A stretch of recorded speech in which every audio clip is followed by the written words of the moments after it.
1 in 8 couples experiences infertility in the United States.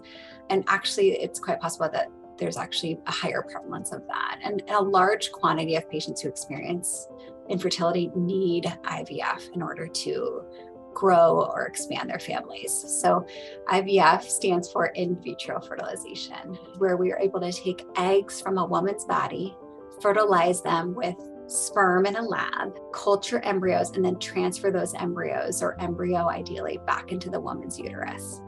IVF is a procedure that has been around since the 1970s. It's been successful since 1979, and the chances have incredibly improved that one can build a family through IVF.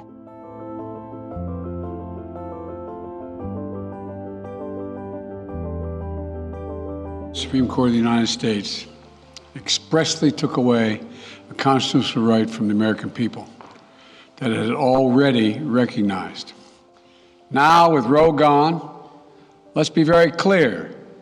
The health and life of women in this nation are now at risk. There's a lot of ways in which any abortion legislation that is passed can affect IVF. What is noteworthy is, to date, other laws that have been passed have specifically exempted IVF and other reproductive procedures in hopes that this will not interfere with family building activities. Unfortunately, I think there will be a lot of legislators that are zealously seeking quickly to pass abortion legislation.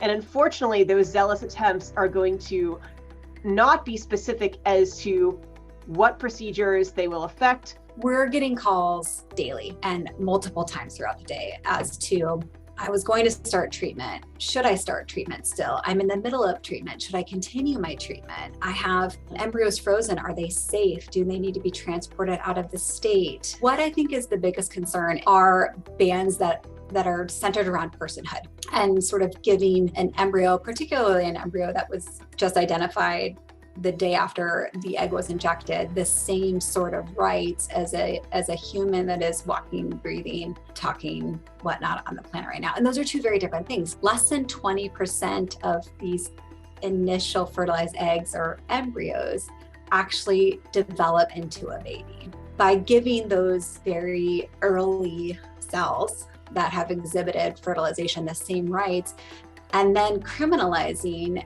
anything that is associated with any destruction of that life is problematic.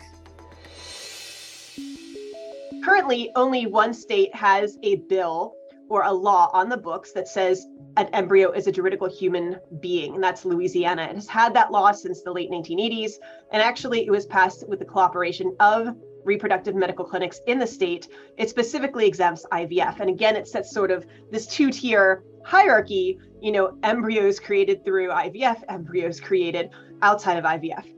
And I think what we're going to see are a lot more states who say life begins at fertilization, life begins at conception.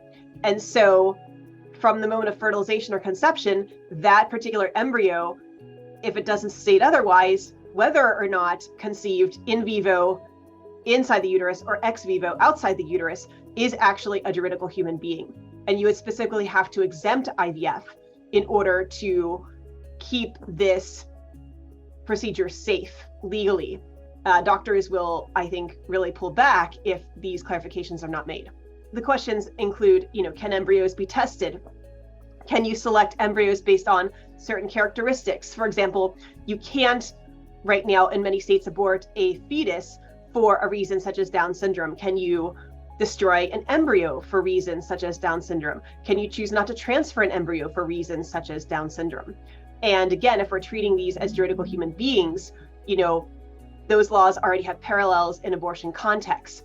Will individuals be transferring their embryos across state lines to blue states that are going to be abortion havens out of so-called abortion deserts in the Midwest and the South? If there is conflation between IVF or other reproductive technologies and abortion, I believe it will increase costs for patients. I believe it will decrease access for patients. And I also believe it will make the procedures more dangerous for women on several fronts. First of all, in terms of access, I believe a lot of doctors will simply throw in the towel and say, look, I don't know if I'm going to be arrested for practicing reproductive medicine, and so I can't. And they might shut down, they might move to other states. So that will create fertility deserts. And unfortunately, it's going to make the procedure more expensive because individuals are going to have to, perhaps if there's only one embryo that can be created, if there are limitations on embryos being frozen, for example, they're going to have to go through IVF multiple times in order to get pregnant. It's really important that people share their stories. In general, I think infertility is a very personal journey, but now more than ever, infertility needs a face. We need our entire country aware of this issue, aware of the fact that these broad sweeping abortion bans could impact a couple's or a person's desire to be a parent. And that wasn't the intent or shouldn't be the intent of these bills. And so I think we need to band together, create a face, and then we need to vote and talk to our legislatures and get everybody else at the table.